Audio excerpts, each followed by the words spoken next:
The characteristics of an authentically powerful personality are humbleness, clarity, forgiveness, and love. A humble person lives in continually relaxed joy. It's just a matter of being alive. And look at what's happening around you. It's quite amazing, isn't it? Not if you're not humble. When you begin to recognize that everyone's life is as complex as your own, you don't rush to judge anyone. Don't look at yourself in terms of your low water mark. The time when you were jealous, the time when you shouted, the time when you judged everyone around you as inferior. Look at your high water marks too. They're important. As you create authentic power, you begin to see what you're capable of, and it's awesome. You're capable of seeing the beauty around you. The beauty is not the beauty of a judgment. The beauty is the awe of seeing the perfection of the earth school. When you see all that, what can you be except humble?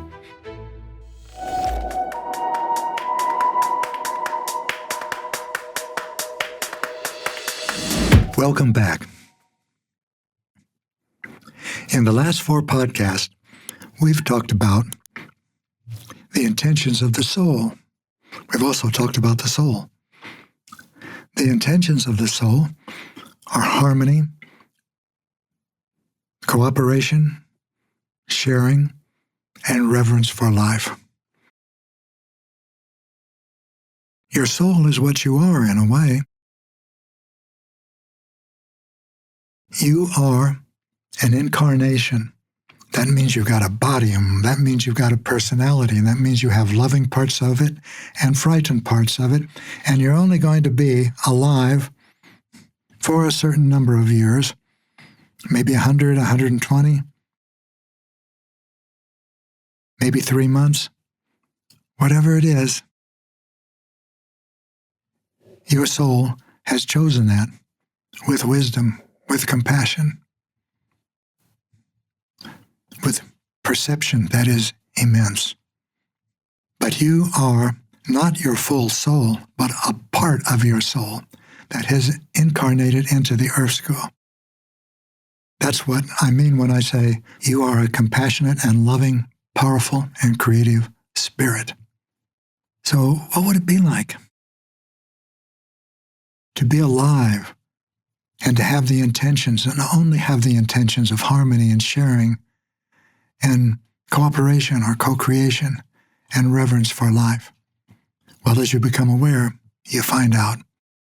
Because authentic power is alignment of your personality with your soul. And these intentions become your intentions. And as you align your personality with your soul, you bring the energy of your soul into the earth school through you. And you cannot tell when you meet an authentically powerful personality where the personality ends and the soul begins. That's authentic power. But what is it really? What's the experience of it? In other words, how would you know when you met an authentically powerful personality? Well, first of all personalities have loving parts and frightened parts. The frightened parts, like jealousy and resentment, anger, competitiveness, are destructive, and they create consequences unconsciously. And the loving parts are grateful and appreciative and caring and patient and content and in awe of the universe, and they create their consequences consciously. And you are striving to move beyond the control, and you are, as you create authentic power, moving beyond the control of frightened parts of your personality and experiencing more and more of the loving parts of your personality. This happens when you have a personality. And yet I say to you, you are a soul. As you become aware of your soul, instead of saying, well, what's that? Instead, you begin to say, what does my soul want from me? What can I do for my soul? And what's going to happen to me in my experience when I do, if I do, because it's a choice. Well, that's what we're talking about now. The characteristics of an authentically powerful personality are humbleness, clarity, forgiveness, and love. Love is the big one. But let's look at all of them. Let's start with humbleness. A humble personality lives in a friendly world. Everything and everyone in it belongs in it just as he does, just as she does. That's humbleness. Now, you can see right away that is not the same as humility. So let's make that distinction. Humility, for me anyway, the way I have come to understand it and to experience it, is pretending to make myself less than or lower than someone else. I'm the humble one. I'm the one that's lower than you. And I'm appreciating you as being above me. That's humility. I don't really have to believe that, but that's how I'm acting. That's humility. That has nothing to do with humbleness. A humble person knows that everyone's journey through the earth school, that means everyone's life is as difficult and complex and challenging as her own, without exception. That's a humble person. You can't say, when you have humbleness, well, I'm better than you because I'm happier than you. Really? What was your intention in saying that?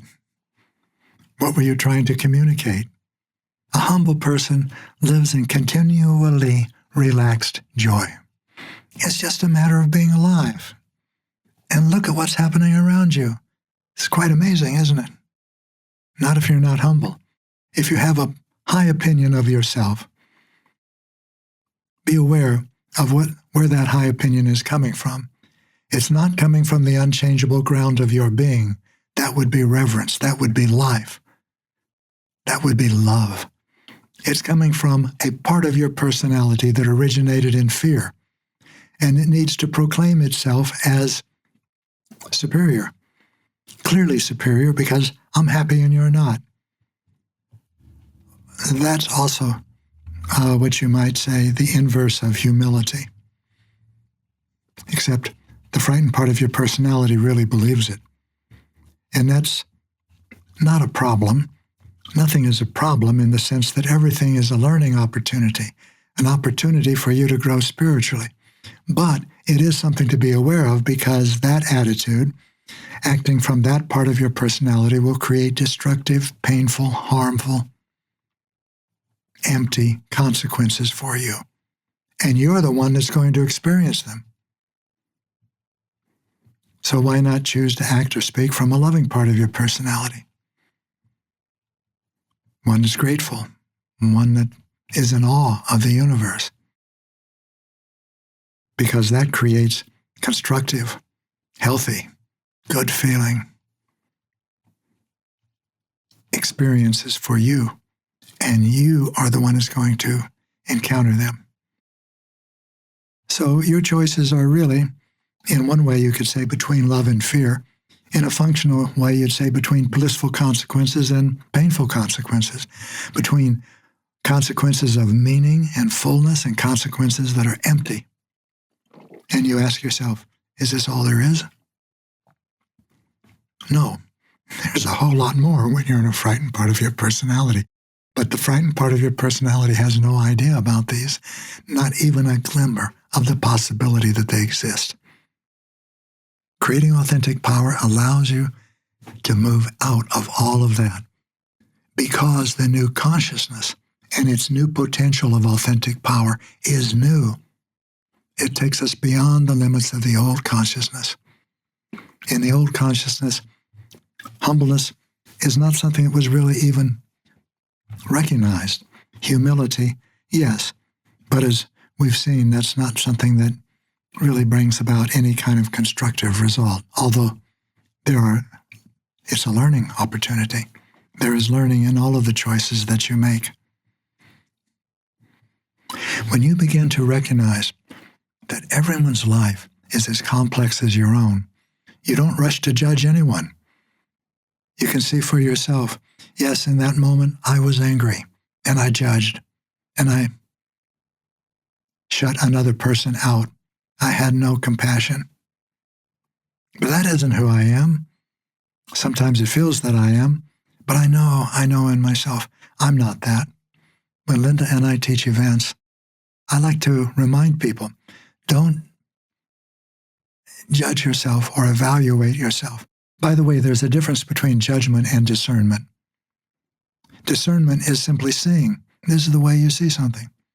Judgment comes with an emotional charge to it, an attraction or a repulsion. So don't look at yourself in terms of your low water mark, the time when you were jealous, the time when you shouted, the time when you withdrew in jealousy, the time when you judged everyone around you as inferior or superior. Look at your high water marks too. They're important. If I judge myself or evaluated myself by my low water marks, I would say to myself, Gary, you're a hypocrite. How can you teach things like this? How can you teach that I am love, that you are love, that the intentions of the soul are harmony and cooperation and sharing and reverence for life, when you're not always harmonious, cooperative, sometimes you're hoarding and sometimes you're not reverent?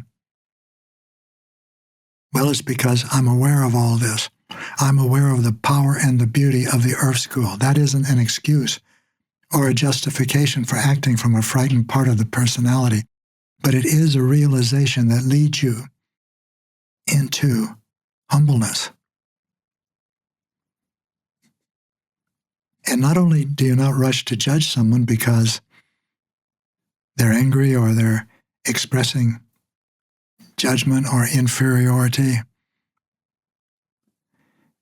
you also become more appreciative of them when they are accepting, patient, caring, because you know they're capable of this. As you create authentic power, you begin to see what you're capable of, and it's awesome. You're capable of amazing things. You're capable of loving all the time without needing to think about it. Do you need to think about how you're going to breathe next? You're capable of seeing the beauty around you. How can you see beauty in a Nazi concentration camp? How can you see beauty in an executioner? The beauty is not the beauty of a judgment. The beauty is the awe of seeing the perfection of the Earth School and how every experience for every individual in it is perfect for that individual, given the wisdom of the choices that they've made. That's awesome. There is no supercomputer in the world that can even approach that. And yet it is your continual experience, and it shifts.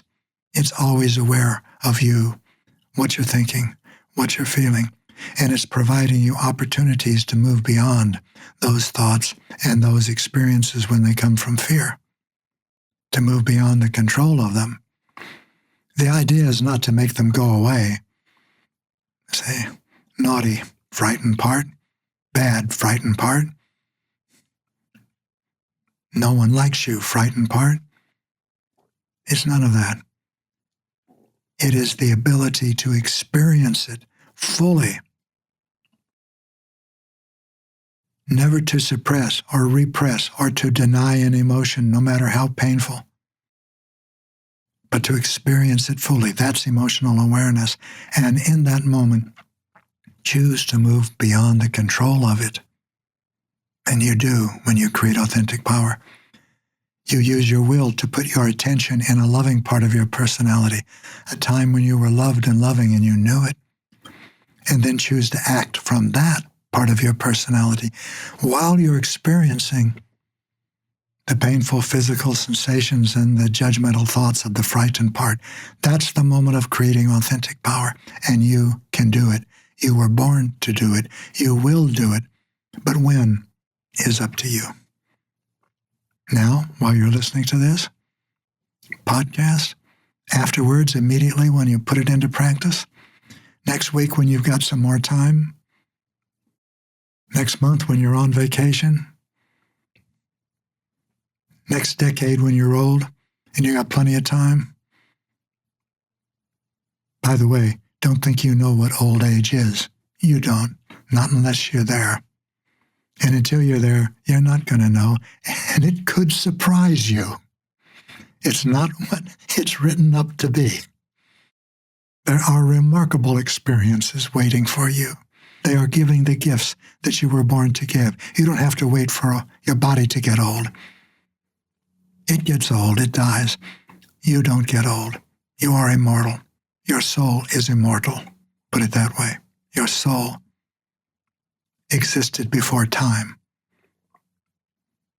So don't look at yourself as a young person, an old person. You are timeless.